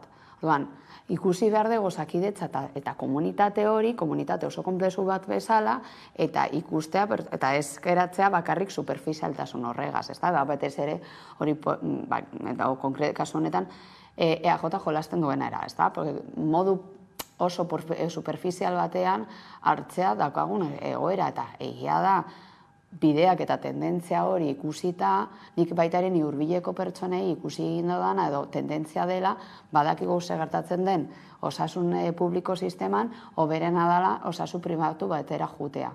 Orduan, hori, tendentzia hori, ostras, klaro. Eta ez dut esaibez esango, pertsona hori momentu zaurgarri batean daudezenak edo errekutxo barik daudenak, ze gertatzen da horrekin. Eta ja, sartzen baldin banaz, zer den osasun publiko adibidez bakarrik, ez da, hortzen dala beti ere nik ez dudana inoiz ulertu hori ez dela izatea zerbitzu publiko bat. Orduan, benetan dagoen egoera oso tentsua da aldez aurretik eta egia da ikusten dena tendentzia dela mantentzen ari dela zerbitzu pribatuen aldetik. Bai, ez, eta aipatu zuenez, badira hainbat eta hainbat kexa, ez, hainbat esparruetatik, osasun sistema, ez, horren parte direnak, ez dakit orain hauteskunde kanpainan gaudela, nahiz eta ez izan Jaurlaritzarako hauteskundeak, ez, esan genezake, urrengo hoietako kanpainan sartuak garela, ez, eta hauteskunde errueda guzti horren, ez, segidan, EAJ justu, ez, normala da, ez da normala, osasun gintzaz ez dabile asko hitz egiten, egia da zaintzaz ez alderdi guztiak ikusi ditugula gehiago hitz egiten alegian, ez da kompetentzien aldetik ez aldundiei begira, hor badelako tartea, eta agian ez, derrigortuta ikusi dute euren burua, baina hala ere ez badagai bat, nun bozka hauteskunde hauetan ere ez aldatzeko balio duena. Bai, egia da, zuk esan duzuna, ez, agian ez gaude hortaz hauteskunde hauetan udalteskundeak izan da eta foru hauteskundeak izan da justo lako gaiak ezin dira landu udaletatik, baina pertsonentzat nik izango nuke daudela bi elementu oso erdigunean daudenak eta bata da osasuna uste dudalako gure jendartean nahiko zarkituta dagoela eta da euren kezka normala, osasun zerbitzu duinak izatea, horrekin batera bai segurtasuna edo segurtasunaren pertzezioa eta egia da, gero eta esaten dute, ikerketak esaten dute, 75 urtetik gorako horretan, segurtasunearen beharra ere handitzen dela. Ez dakit segurtasuna den bakarrik eredu ez dakit, segurtasuna handitzako da dena, da eskubide bat, etxe bizitza eskubida, osasun eskubida eta horrela. Tendentzia izan ere beste elementu bat dela etxe bizitza. Eta uste du justo, hainbat aldietatik nahi dute ekiditu eztabaida hori, hain zuzen dela dualako elementu materialitetara eta uste dut direla gaur egun jendartearen kezka handiena. Eta la ere uste dut dela eskumaren jokaera bat orokorrean, ez bakarrik euskal eskuma, osasungintzarekin, ez badago hor principio de realidad, deitzen dena, erabiltzaileok uste dugu zerbitzua okerrera egin duela, eta horregatik ateratzen gara kalera, langileek ere esaten dute, euren baldintzak ez dira onak, baina parte zerbitzuaren egoera txarra dela, eta eskumak egiten dena da lehenengoa ukatu realitatea, ez? Horrein dela hilabete batzuk, Sagarduk esaten zen, arazoak zirela puntualak. Bueno, orain ja dauka greba bat orokorra, baina la ere, uste dela eskumaren estrategia, lehenengoa arazoa estaltzea. Eta gero, arazoari aurre egin beharrean, olako hori marketing sistemak, ez? Justo zialean zen greba eguna, eta komunikabide batzuk ospatu zuten Osakidetzaren 40. urteurrena. Eta diskurtsoa zen, egon da greba bat, baina ikusi zuek, 83an, sortu zenean Osakidetza, hasi ginena 6 ospitalekin. Bai, 40 urte eta gero, eskerrik asko, hobetu da sistema. Eta orduan ez dut ere, dela bigarren, lehenengo guko, ez dago arazorik, bigarrena, arazoa ez da larria, bagoaz. Eta uste dute, dagoena aldatzen direla bi eredu oso ezberdinak. Eta da, edo eskubidekin negozioa egiten dugu, bai, etxe bizitza, Osakidetza, bada nitxo den merkado bat, eta hori ere esan alda, da nitxo den merkado bat, eta egia da, batzuk daudela egiten negozio osasungintza pribatuarekin, edo lertzen dugu dela eskubide bat, eta egon behar dela bermatuta, eta gainera estik esan duen, jakin da gure jendartean, gero eta jende gehiagok, ez dago beste aukerarik. Ez dago pribatuaren aldeko aukerarik, ez dago. Orduan, nire ustez hori izan behar dela, zutabe bat diskurtso politikoan. Jauzia estaltzeko aipatzen duzun horretan ez, zenbat aldiz erreparatzen dioten Espainiar estatuari esateko, ez, erkidegoen artean, erkidegorik eta osasuntsuena osasun sisteman hause dela. Bai, hori da, eta justo Carlosi entzun dio denean pentsatu egin dut, hori da batez ere gertatzen denean hainbeste urteetan, eta hori, beti ere hori frankismo garaian eta gero, ia botere guztia egon da partidu batean. Euskadi mailan eta horrela da daukagun errealitatea. Eta horrek mantentzen duena da hainbat botere, hainbat egoerak ez aldatzeak. Ez ateratzea gertatzen den atzean. Eta mantentzea estatus bat, esaten dut estatusa, ez estatus boterea, estatus gauza askorekin lotuta, ez da? Zergaitik adibidez, ni askotan betzaten dut organizazio sisteman, badaudela adibidez elkarte batzuk, daukatela, bai edo bai, foru aldundien babesa, edo Eusko Jaurlaritzaren babesa, ez da? Eta badago horrela gure realitate mikroan, horrela, esango aldezakegu, kazikismo, ez da, punto bat. Eta horrek mantentzen ari dena, adibidez gertatzen ari dena Osakidetzan. Hainbeste urteetan, botere hori esaldatzearren ekartzen dagoen ondorio gisa batera. Ez dut esan den beste batzuk hobe egingo luketenik, edo txarto egingo luketenik, baina egia da, beti ere hori gure historian zehar beti gertatzen da. Mantentzea gauzak ekartzen dagoena da immobilizazio bat, eta immobilizazio horrek dagoen zarea ez da moldatzen, ez da eraldatzen, eta daukagun egoera. Eta nik Carlosekin guztiz ados nago, konparatzea 90ko hamarkada oraingo egoerarekin ikustekoa da, esateko, eskerrik asko gauzak jateko aurreratzen zer egiten dugu orduan.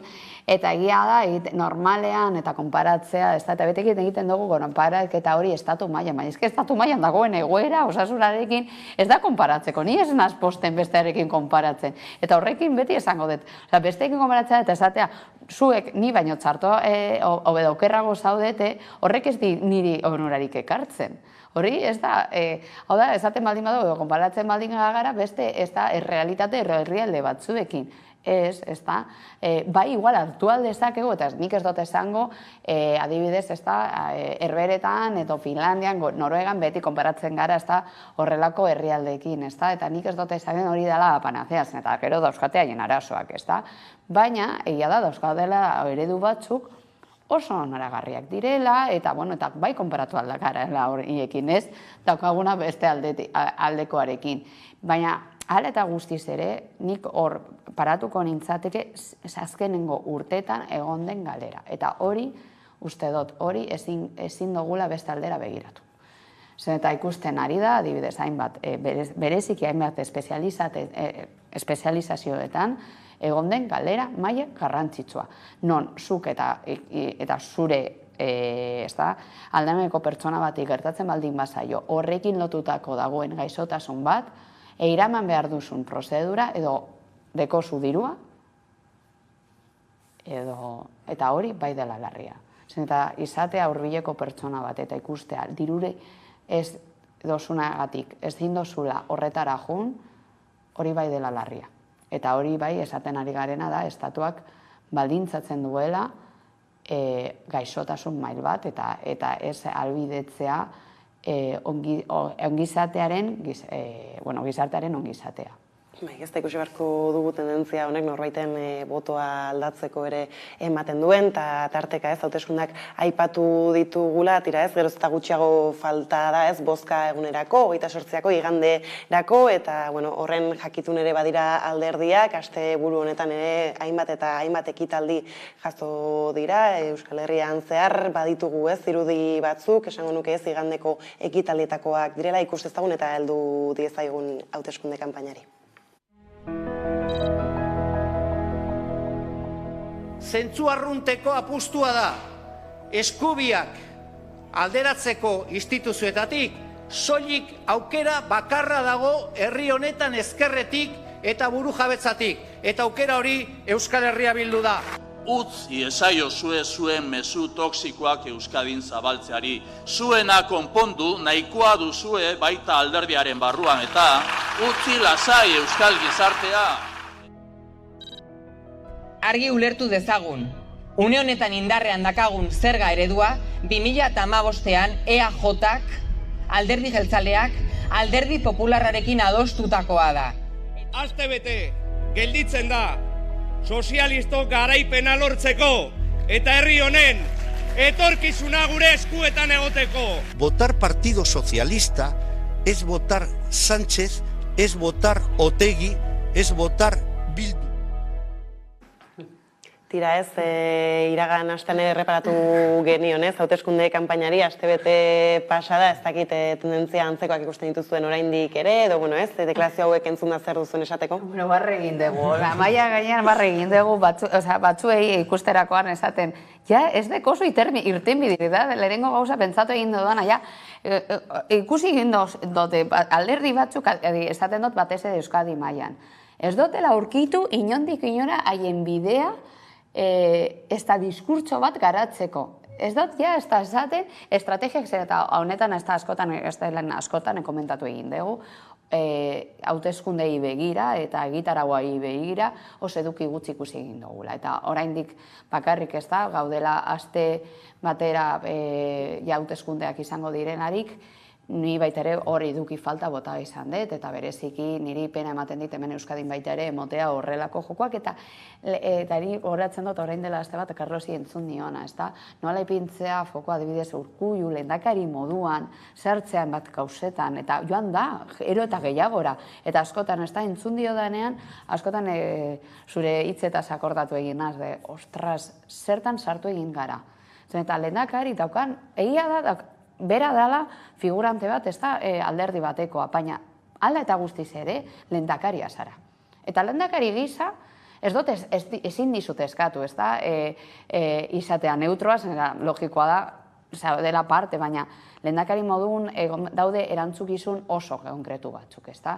Eta uste dut joku batzuetan sartzea eraman izan duten ibilbidea, eta dut esango, kanpotik etorri egin diren, ez da, diskurtsoak eta entzun duguna, gure Euskadira begira eta erabiltzea oraindik ere Euskadi edo Euskal Herria arma bat bezala eta haien diskurtso eta manekiismo horretan oraindik ere sartuta. Bereziki alderdi batzuetan pentsatu egin dut, baina zein urtetan alde batetik gaude, zein da politikaren maila, ja estatu mailan argi neukan, baina Euskadira hau trasladatzea pena ematen dit, eta bueno, gero ja alderdi batzuk nik ikusten dut, hau da, erlazio batean zauden bodun, ez da, dauzela, ja, guztiz lekun jan, pues ja ez dakizu zer egin, hemen geratzeko, edo ez dakizu ja zer egin, orduan egiten ari zarena da, erabiltzea emat diskurtso ez daukaten aldekurik eta jendeok begiratzen gara gure artean da. Zer nola egiten duzu konexio hori alde batetik eta gero edukiari begira bai galerak handiak aurkitzen ditut eta hor edukiak ez badauz, gero zemotatako estrategiak eramango ditugu benetan politikan. Eta zer da emango diguzuna hau gauzak aldatzeko eta dauzkagun errontak benetan aldatzeko. Eta ni egia da, ni herriari begiratzen diot eta oraindik ere edukiak bueltatzen dira eta ez dakit nondik jungo den, hau da, horrek aterako baldin badira, ez dakit, eta ja ez dut esango esabez Foru Aldundietare begira. Baina azken finan kanpainako mezu hauek badira bozka erakartzeko ez botoa eskatzeko epea bere horretan izan ere beste hainbat gauzetarako, edozein momentuk ere balio dezake eta honekin, ez? Entzun ditugun diskurtso hauekin dirudi, ez? Mugituko dela bozka batetik bestera? Ba, nik pentsatu nahi dut hori, gaudela kanpainan eta orduan parametro horietan kokatzen dela. Egia nik esaten dut, 28 ez amaitzen mundua. Batzuk uste dut daudela, ez dakit dona zen, baina oso intentsoak eta igual 29 damutzen dira berriro udal politikak egin behar direnean, akordioak egin behar direnean, porque ez dago aukerarik ere gobernatzeko. Orduan, nik bai ikusten dut eta bueno, normala da, egotea tira bira hori, baina bai ikusten dut batez ere EAJ-tik erosi duela eskumako, marko bat nahiko aiuzista dena, segurazki ere horatzean egongo dela gogoeta bat, eta nik uste dute, barre egin dugu justo Iturgaitzatera denean, baina egia da Peperen egoera ez da oso ona, eta azken urteetan Pepek izan duen indarra EAJ-ara pasatu da Araban, hirigune askotan, eta segurazki horren atzean ere badagoela ere bai olako neurketa elektorala. Baina uste dut batzuk ari diela zubi asko erretzen boska batzuk lortzearen eta zubi horien artean, aipatu duguna, lehendakaria, baina baita ere, diskurtza batzuk nun gero herri askotan 29an kuidatu berriarriak eta bizi behar da. Eta edukiekin, bat nator ez direkin, edukiak badaude, baina egia da, ikusita pizkate perkala edukiak topatzeko eskombro asko kendu behar dira gainetik, eta gero batez ere hirietan, igual da gehiago ezakite, hirietan bai ikusten da edukien arteko talka programa bat, irakurtzen duzuen elkarrizketak eta horrela dagoela aukera gehiago garatzeko, hor bai dago edukia, baina lehenengo esloganak bai dira asko, eduki gabekoak.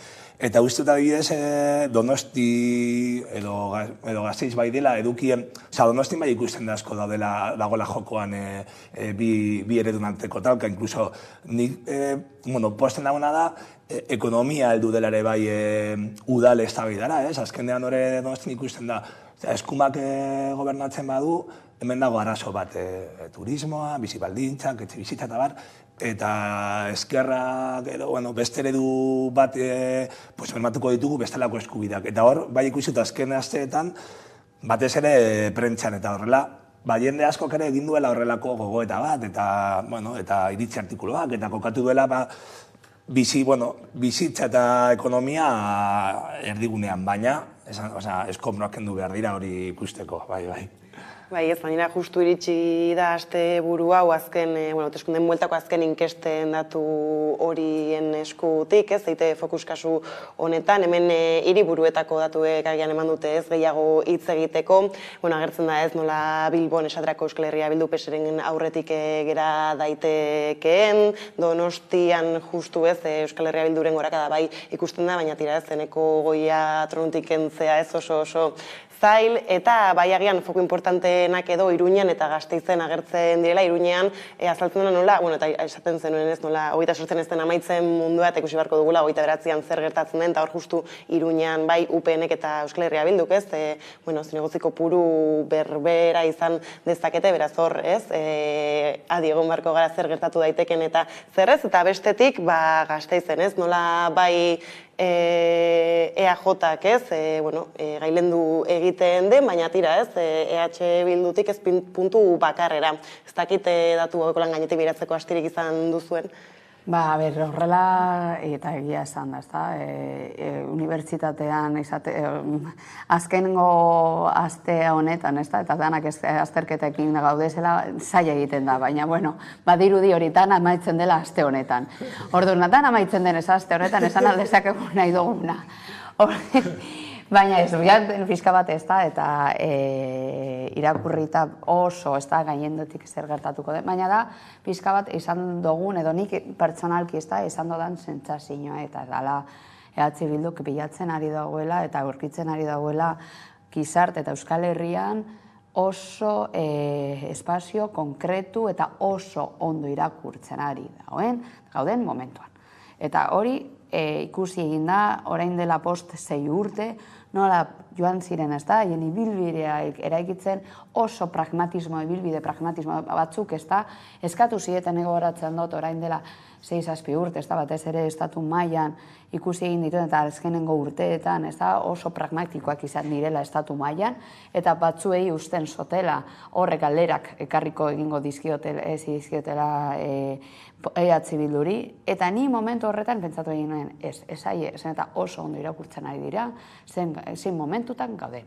Eta ematen dituzten pausuak, egia da hori pragmatismo puntu batetatik ikusten ari dira, eta beste aldetik gazteei oso ondo irakurtzen ari direla. Eta mai gainean ipintzen dituzten erronkak, da gazteon, normalean, ez da gazteon dekogun, ez da sentsazioak, erronkak, arazoak, orduan, egia da egin orain dela hainbat urte, haien ibilbidea markatzen eta diskurtsoa ikusita, bai oso ondo irakurtzen ari dira, eta orain ondoriak hor dauz, ez da? Eta adibidez, hiriburu baten, Bilboko hiriburu baten non hegemonia beti izan dau EAJak eta gehiago askunak zegoenean, eta horrela zen, ez da? Baina EAJ eta gero zegoen PSE, eta horrek horrelako eraldaketa bat egotea Bilbo mailan oso signifikatiboa da. Ez dut ezebez esango ja Gasteizen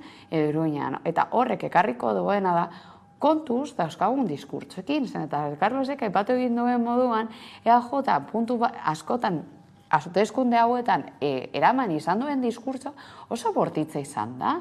Eta batzutan haien diskurtsoa oso parekoa izan da, oso eskoma, baina eskoma muturrekoa dena.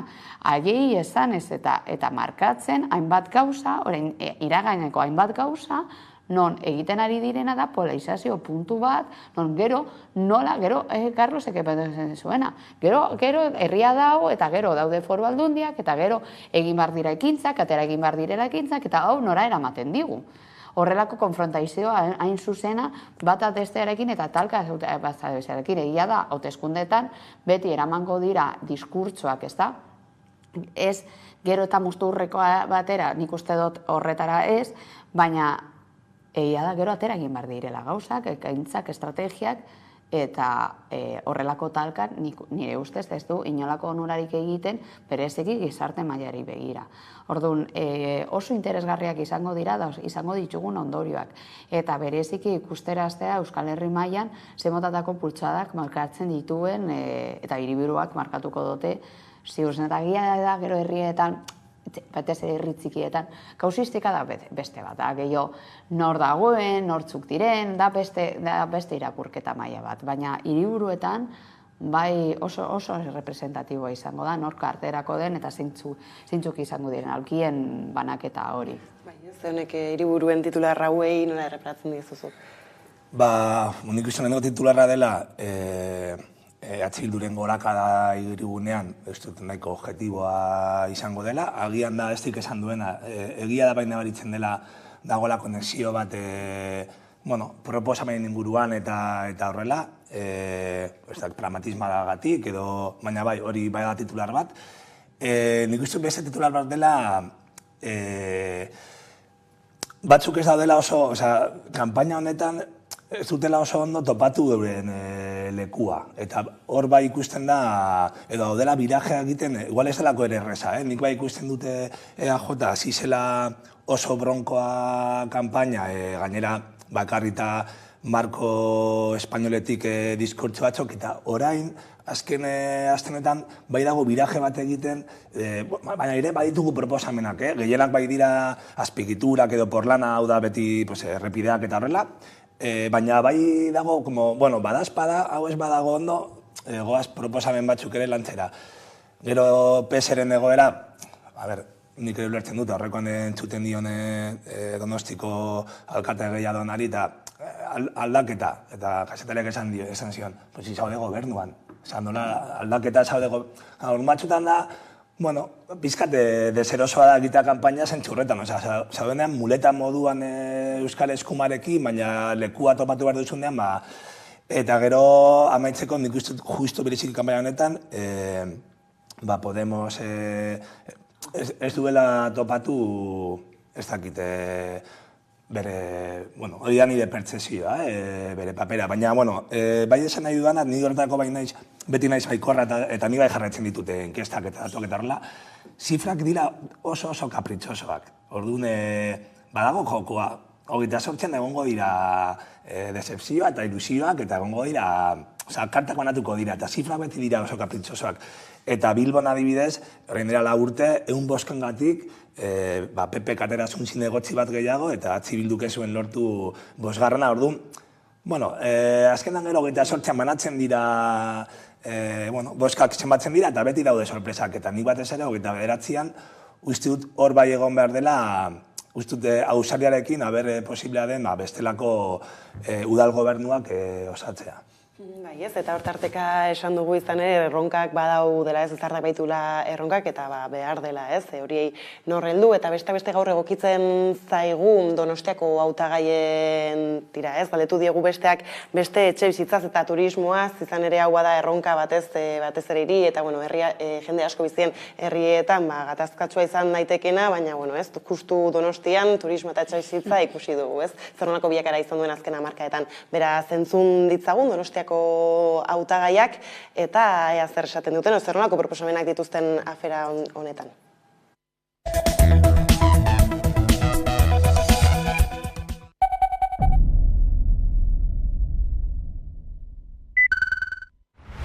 €5.100 metro garratuko, Donostian etxebizitza, Gipuzkoan dagoenaren batazbesteko bider bi, eta beste hiriburuekin konpatuta ere bai, alokairua €1.000 ingurua batazbestekoa, eta bai, 3.400 gazte joan izan behar dute kanpora, baina eske gazte gehienak ezin du pentsatu ere egin emantzipatzia. Momentu honetan Europako zerrendan azkena gaude, eta gaina gentrifikazio efektua ditzen dana, hau da, zure auzoa utzi beharra eta beste herri batea bizitzea jun, izugarria da Donostiko gune batzutan. 25% iristen da.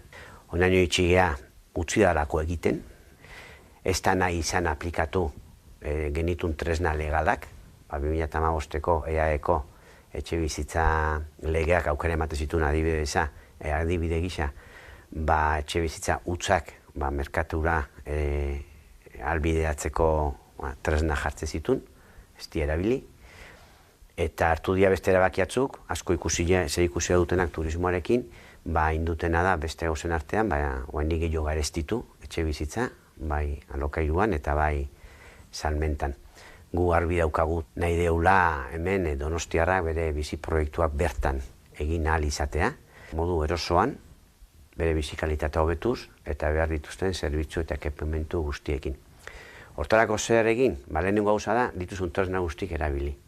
Bai 2015ko legea EAEkoa, eta bain orain, onartuko dan, legea Madrilen etxe bizitzarena. Prezioek, zailtasun ikaragarria jartzen dituzte da, bertan bizitza proiektu aurrera eraman aldizateko ez.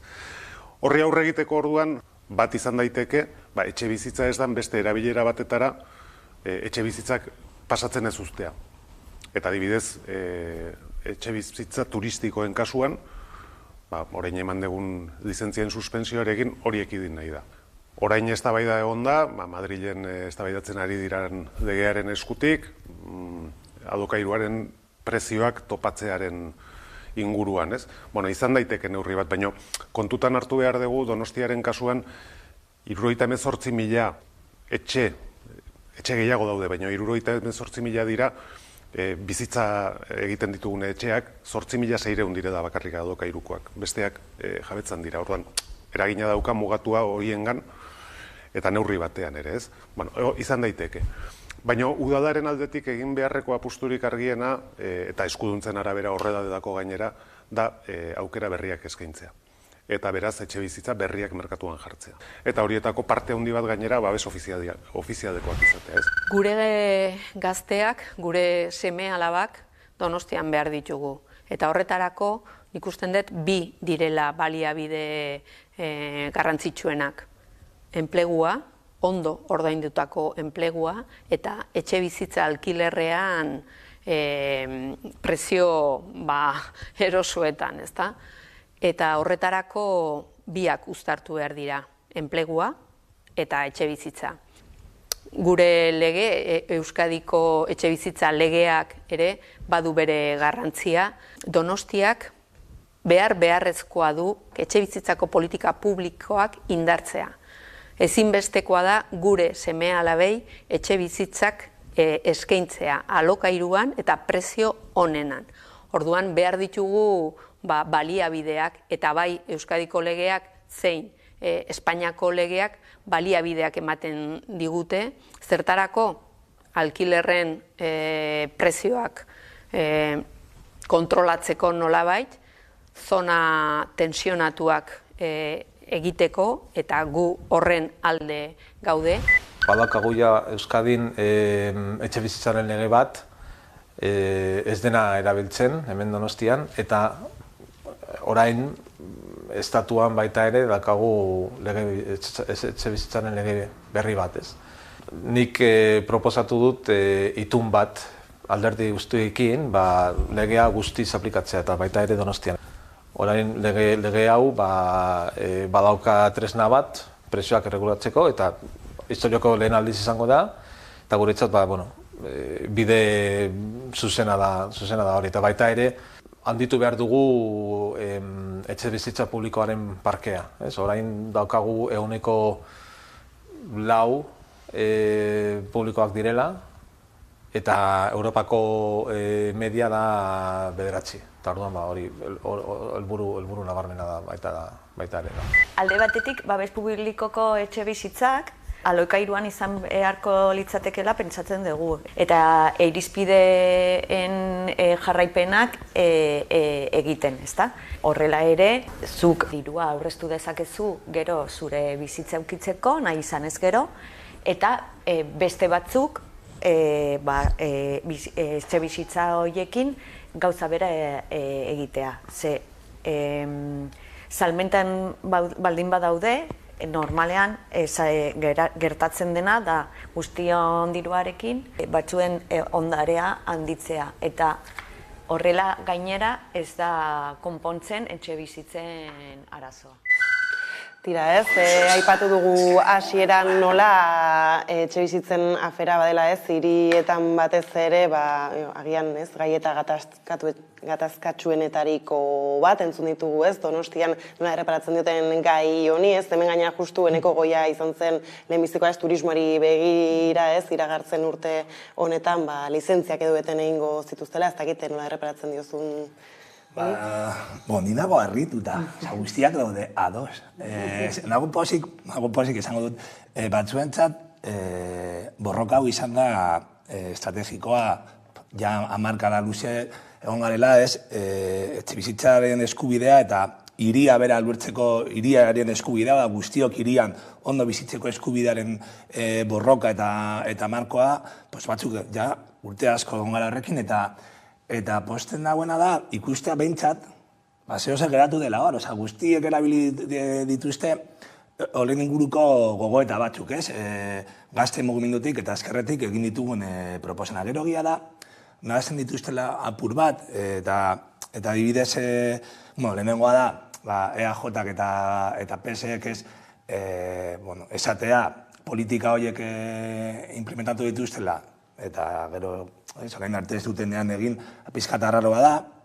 Gero, izan da oso bitxia, Eneko Goian ahaztu da, eta esan du, babes ofizialeko etxeak nahi dituela bultzatu, babes ofizialeko etxeak dira jabetzan, presio batekin, administrazioak da 2000, hemen erkidegoan 2015-etik ezin du hori egin, bakarrik alokairu publikoko etxebizitzak bultzatu aldira administraziotik, baina ondo egon da, segero PPek, azkenean, zuzendu dio eta esan dio, gu nahi dugun egin da, alokairu publikoko etxebizitzak, baldin badia jabetzan, azkenean, jendeak egiten da negozio diru publikoarekin eta egia da. Horregatik, ezin dira bultzatu ja babes ofizialeko etxe horiek, hori mono bitxia, eta gero Podemoseko hautagaiak ere ekarri du alokairu publikoaren portzentaia, eta interesgarria ere, noski, alokairuko presioa topatu ez tasatu behar da, nire ustez, murriztu behar da, baina horrekin batera ez dugu lortuko zen. Eneko Goiak esan duen moduan, alokairuaren parkea oso txikia da, uneko 9, uneko 10 inguruan indartu behar da alokairu publikoko parkea. Eta Podemosekoak esan du, uneko 4 dagoela, uneko 9 dela helburua, gaur egun ja indikadoreak esaten duena da uneko 20 inguruan izan behar dela alokairu publikoaren hori. Gaude oso urrun. Orduan, horiek dira, niretzako guztiek, bentsat, erosi dute murriztea alokairua, etxebizitza turistikoak ere mostea, eta gero alokairu publikoko etxebizitza parke zabal bat, publikoa, eta PSkoak esan du presio onenean, ez dakit onena edo bentsat eskuragarria mesedez. Gainera, egia da, ez azken hamarkadetan ikusi dugula hiri ereduen bilakaera nola izan den, ez lehen Porlana aipatzen zen, negozioa ere ez, izan daiteke beste titular bat hor, eta badirudi ez, dagoeneko alderdi guztiak konturatu direla Donostian ez, ematen duenez, bide hori ezin daitekela ez jorratzen jarraitu. Bai, nengoen Carlosi entzuten, Carlos oso lagungarria izango litzateke horrelako mai gainean, zer den mediazioa, ikusi egin da, zeintzu diren punto komunak, eta berea, gertatzen dena da, gero ez direla entzuten. Eta hor, daukaten arazoa, Donostin, baina da orain dela urteak daramate urte horrekin, eta gainera da normalizazio batera, hor egon dira bi jarrera, bai? Adibidez, kanpoaldeko jarrera eta gura jarrera Donosti zela horrelako lusuzko, ez da, herri bat, hiriburu bat, eta hiriburu horretan bizitzeko izan behar zinela, la creme de la creme. Eta hori da, nik bizi izan dodan diskurtso maila eta da normalizazio horretan bizi izan dodana. Eta ja kanpoan ikusten baldin badozu, betidanik entzun dela, adibidez bizi kalitatea Donostin oso altua dela, eta horrek orain hori paratzea, hainbeste, sostengatu egin dugu sistema kapitalista, non orain zer egiten dugu Donostirekin. Donostin horrela jarraitzen baldin bada, egingo dena da hiriburu fantasma bat izatea, eta barkarrik bizitzea turismoaren aldetik. Eta hori da, zerbait sostengatu egin dela, orain direla urteak. Orduan, orain hori paratzea oso zaila da. Orduan, horrezegaitik, haiek ikusten dute, haiek politiko nik uste dut, eta segurenik, bertoko hori hitz egin dituzten askok ez dutela, hasta haiek ekonomiaren aldetik hainbeste sostengatzeko Donostin bizitzeko. Eta horrezagatik hitz egiten dute, eta seguru nago, haien esperientzietatik, eta Donostin bizitzea oso zaila da.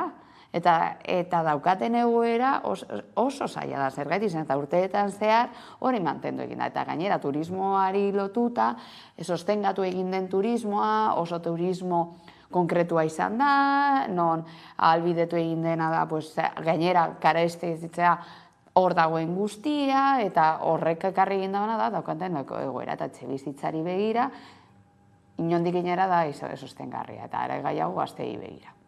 Orduan, bai, oso talka garrantzitsua da, baina orain dela urteak daukaten garrantzitsua. Daukaten zailtasun bat. Nola, bueno, eta gure aldetik ez da, ez datea zer egin aldezakete oso horraza da. Nik egingo nuke, bueno, gero ikusiko genuke gero gure buruak horri pinita eta zer egingo genuke, eta nora arte dekogu almena gauzak aldatzeko. Eta izatez gero gauzak aldatzeko eta uneko horiek aldatzeko eskumen oso gutxi dago. Zergatik izan, eta ja dago ia guztia eskumen hori ipineta sistema pribatu batean, non hor daude enpresa batzuk, eta horri adibidez kentzea almena edo egitea, baina bai egin aldira gauzak, eta hori adibidez izan da, nik uste dut adibiderik konkretuena eta hurbilekoa da, izan da Bartzelona. Bartzelona ikusi egin da, eta egia da Bartzelonak zeukan, ez da, turismoaren jarrera desberdina zen eta hor batez ere oso turismo, kanpoko turismo ekartzen zuen, oso baita ere ez, baina bai, egoerak ez ziren berdinak eta zegoen turismoa ez zen berdina, baina bai gertatu egin zen egoerak ongetu bat etxebizitzarekin. Eta hainbat jarrera eta estrategia, ez dugu esango horrekin konpondo egin denek, baina bai paratu egin da. Eta momentu batean ezinezkoan zen Bartzelonako egoera. Orduan, jadanik daukatela lege bat, eta EAeko lege bat daukatela, aprobetsatu egoera hori, eta benetan, ipini abian daukaten tresnak. Zeta, tresnak atera egin dira. Zeta, egia da ikusten ari delako, zerbait egin behar dela. Baina, bai Donostin ezinbestekoa da, igual bertatik hartu egingo barko lukete eskua, ez da? Nola kudeatu etxibizitzaren egoera. Baina egia da hor dagoela talka bat, non historikoki Donostiaren irudia oso konkretua izan da, eta hori, bueno, izan behar gara horretarako baita ere zintzoak, ez da, jolastu egin dugu Donosti zela garestia. Eta gainera askok horretaz harro sentitzen ziren. Izta esaterako Eneko Goia edo eta PSeko hautagaia honetaz hitz egiten entzuteak, ez azkenan markaetan bereziki agian bi alderdi horiek izan dira, ez alako eredua bultzatu dutenak, zer da, autokritika orain hasi dela horrekin edo eta...